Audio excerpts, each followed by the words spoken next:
incrível você aprender a língua com a gramática, porque se você aprende um monte de regras e você chega num país, você não vai chegar para a pessoa e ficar escrevendo, você tem que falar. Então a melhor forma de você falar é se expondo. Então aprende o seu corpo, conheça toda a parte do seu corpo. Depois vá para roupa. Você não sabe como é que fala paletó? Aprende. Se você não sabe como é que fala saia, aprende. E aí você vai perceber que saia de vestir é uma coisa, saia de cair fora é outra. Então quer dizer, você vai vendo essas pequenas diferenças. Então eu acredito que essa seria uma forma muito legal de você aprender 10 palavrinhas por dia. Coloca uma meta. Hoje eu vou aprender 10 palavras sobre o meu corpo. E você pode escrever em português se você quiser, ou então faz aquela dica que você deu, desenha. E você coloca, por exemplo, faz um desenho de um corpo humano e no lugar da cabeça você coloca head. No lugar da testa você coloca forehead. No lugar do nariz você coloca nose, mouth, ear. E aí você vai colocando e você vai aprendendo. Tem várias expressões que você pode aprender. E isso é uma forma hipnótica de aprender, né? Porque a pessoa tá vendo um desenho, é algo lúdico. Claro. E isso é uma forma de ensinar a nossa mente inconsciente aquele idioma, do que ficar uma coisa só escrita, que é a coisa maçante.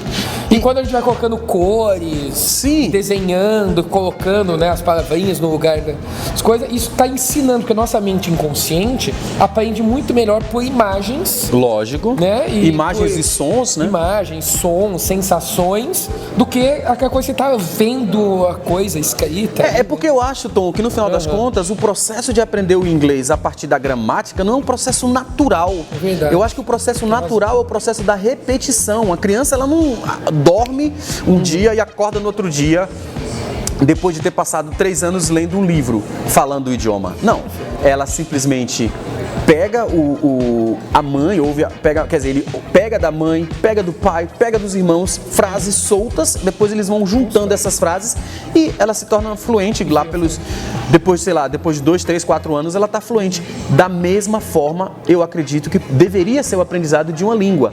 Ou seja, aprende parte do seu corpo, depois aprende roupas, depois aprende parte da casa. Vai categorizando. E vai categorizando. E assim, uma coisa que eu acho interessante também, Tom, é que nós falamos inglês diariamente. Só você pensar, na sua casa você usa controle remoto. É verdade. Remote control. Na sua casa você coloca maionese no seu sanduíche. É maionese. Sanduíche também é sandwich. Eu vou no shopping center. Você vai no shopping. Aí chega aquele cara que chega assim, pô. É que nem aquele cara, né? Que cara chega pro outro assim, como é que fala irmão em inglês? Pô, sei não, brother. A moral da história aqui é aprenda como se você fosse uma criança. Exato. Então a gente pode inclusive, até tive uma ideia agora, eu nunca tinha pensado nisso, usar a auto-hipnose, se colocar num estado de transe, ou então você dá uma sugestão de como se você fosse uma criança e se imaginar como que uma criança aprenderia um idioma. Eu acho... e a gente fica sem filtro, sem esse filtro consciente, crítico, né? O nosso fator crítico rebaixaria e a gente tem uma facilidade maior de aprendizado sem medo de errar. Sim, eu acho que um fator importantíssimo para você aprender a falar inglês é você não ter medo de errar. E não ter vergonha de errar. Porque é aquela coisa, é igual a gente está estudando hipnose. Hoje à tarde o professor Giancarlo falou, para você dominar essa técnica, uma técnica que eu já desenvolvo há 25 anos, você precisa se expor, você precisa repetir, você precisa praticar. Por quê? Porque você não pode ter a pretensão de pegar uma coisa que eu estudo há 25 anos e aprender num treinamento que eu faço num fim de semana. O que você tem que fazer? Você vai ter a base, né, que vai ser a parte do seu corpo, por assim dizer, e você vai pegar essa base e a partir dessa base, digamos, dessas pequenas partes, expandir, e você vai criando todo um conjunto de partes que depois se tornam um todo, não é? Então se você pega, por exemplo, como eu expliquei antes, da parte do seu corpo, se você domina os nomes de todas as partes do seu corpo, você já tem um vocabulário vastíssimo que você pode usar para várias coisas, e depois você pode pegar, por exemplo, e aprender aquela coisinha do meu, seu, dele, dela. Se você souber, por exemplo, minha cabeça, my head, se você quiser falar da cabeça do Tom, his head, vai falar da cabeça, sei lá, da Vanessa, her head. Ou seja, é só você mudar uma palavrinha, você já consegue dizer outra coisa. Tom, eu acho muito importante falar uma coisa. Tem muita gente que tá agora assistindo esse vídeo que fica pensando, poxa, mas falar inglês é difícil. Cara, eu vou dizer pra você, não é difícil, mas é desafiador. Agora, é um desafio que vale a pena. Falar inglês muda a vida, transforma vidas. A minha vida é um exemplo que foi transformada pelo conhecimento da língua inglesa.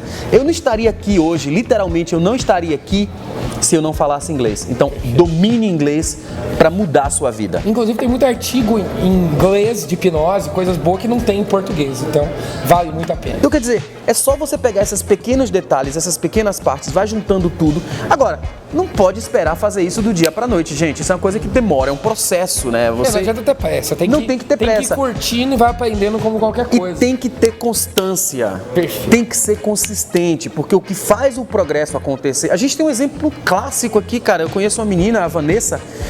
Eu vi a Vanessa no começo do ano. O inglês dela era tipo, mais ou menos. Aí eu já a vi de novo em junho. Ela já estava conversando com o Anthony e o pessoal, assim, sem dificuldade nenhuma. Agora ela conversa tranquilamente, sem qualquer dificuldade. Por quê? Porque ela é sem vergonha.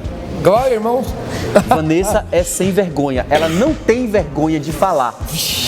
Isso é lindo. Ainda bem que a Vanessa não tá aqui agora. Exato. Vanessa, já assistindo esse vídeo, Vanessa? Essa mensagem é pra você, Vanessa. Isso. Vanessa, você me inspira. Ela tá assistindo o vídeo. Ó, essa é a Vanessa. Ó, vem tirar satisfação. Se vira aí agora. A Vanessa é uma pessoa... Enquanto vai ter treta aqui, os dois, vai encerrar logo o vídeo, porque agora vai ter treta. E se quiser conhecer mais sobre o trabalho do César, no Instagram? Instagram, segue que eu estou lá. Ele quer chegar nos 10 mil inscritos. 10 mil, exato. Vamos bater os 10 mil. Pra poder arrastar pra cima, né? Então, é isso aí. Vai lá no Instagram do César. 6 César Melo. Tá aparecendo aqui embaixo, tá aparecendo aqui na tela, aqui na descrição. E aprendam inglês. Se tiverem mais dicas em inglês também, pode deixar um comentário aqui embaixo. Deixa, se foi útil pra você, deixa aquele like. Você pede like também, assim, ó. Deixa o like, gente. Super. Fala assim, ó, deixa o like porque esse vídeo vai ser foda em inglês. Gente, deixa o like. Em inglês. Please like this video because this video is the shit. Yes. E se você não entendeu o que ele falou, estuda que depois você volta aqui e entende. É isso aí. Então é isso aí, até o próximo vídeo e tchau!